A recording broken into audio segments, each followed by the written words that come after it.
Well, the college basketball season is over, but the controversy continues. On Sunday, LSU's women's team defeated Iowa to win their first title in school history. Now, take a look at this picture, all right? Afterward, LSU's Angel Reese, she's pointing at her finger. She did that thing covering her face. That's a John Cena kind of you can't see me gesture in the direction of Iowa star Caitlin Clark, who, by the way, is a phenomenal player.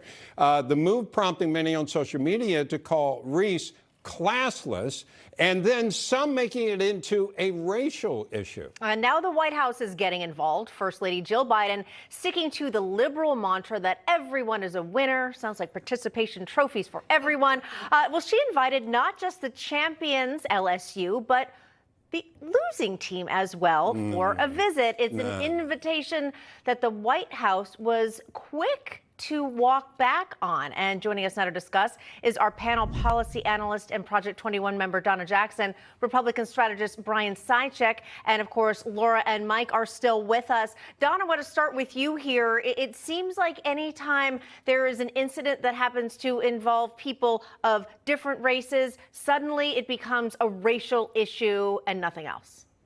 You know, I don't see it as a racial issue. I mean, I don't think about this as being systemic racism, but for the Biden family, it is, because they have a history of racist rants against African Americans. It started from "you ain't black, if you don't vote for me, put y'all back in chains," calling Obama clean and well-spoken, not like the rest of us dirty black people that's illiterate. Wow. You know, and Hunter Biden's, let's not forget about Hunter Biden saying to his business partner, don't give me the N-word prices. Yeah. So they have a history. This particular family has a history. Now, let me add a little more information to this before we get to Brian. What Angel Reese was doing had been done by Caitlin Clark herself in a previous game, I guess, against Louisville.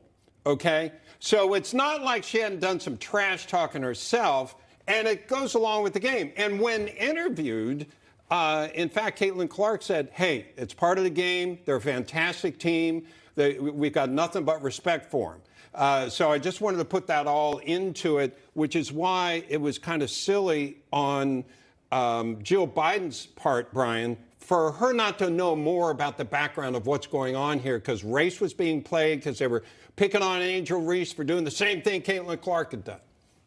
I mean, this really speaks to the Democrat doctrinaire of equality of outcome. To your point, participation trophies. I mean, this idea of inviting the losing team to the White House is ridiculous. There was a winner, there was a loser. Everybody respects that process. To try to invite the losing team is just so wrong, and it's frankly just anti-American. And it really also gave birth to sort of this wokeism, this push for equality of outcome, which just is not how America is built.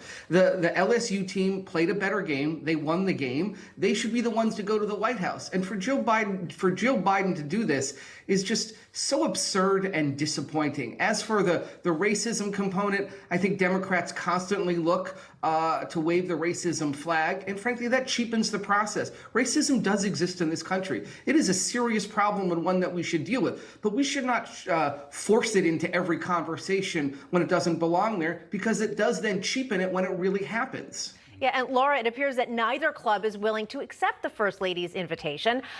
Here is Reese on the Paper Route podcast discussing the controversy. Take a listen. I just know if the roles were reversed, it wouldn't be the same. If we were to lose, we would not be getting invited to the White House. And I remember she made a comment about both teams should be invited because it was sportsmanship. And I'm like, are you saying that because of what I did? And that stuff like that, it bothers me, because you are a woman at the end of the day. White, black, it doesn't matter. You're a woman. You're supposed to be standing behind us before anything.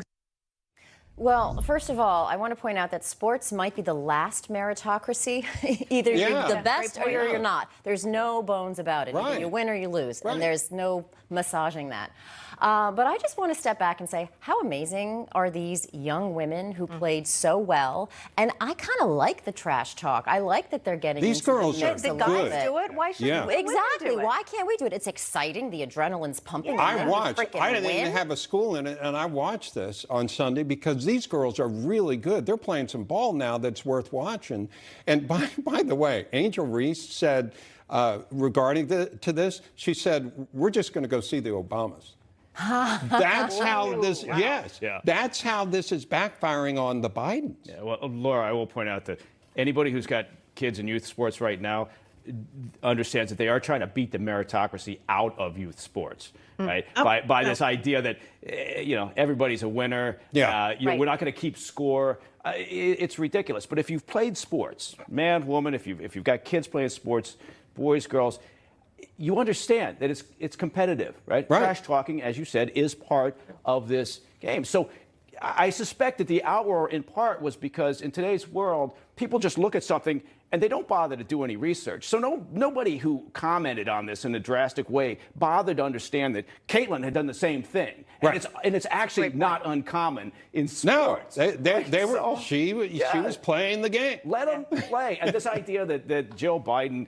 Oh, God. Well, I think it was her ignorance. Invites the second place She team. didn't understand what was going on. Donna, I think she just didn't know what was going on, and she said something stupid like that. I mean, I would say that, but they've always taken away the merits of African Americans, the Biden administration. They always dumb down the fact that blacks cannot compete on any level. And I think that is just another example. Always. Okay. Black interesting. people are less than. Fair they enough. always dumb down requirements because they think that black people don't have the merit. That's why I specifically said, not all of America. I don't believe America is a systemically racist place. In fact, we have more opportunities than any other nation. I'll tell you that. But this administration has constantly pushed this narrative that black people are too dumb. We are the only group of people that are seeing that can't get an ID card to vote. Imagine that. We cannot get an ID card to vote, a basic necessity. Right. And so this administration constantly pushed this narrative that we cannot compete. And that's my issue with her.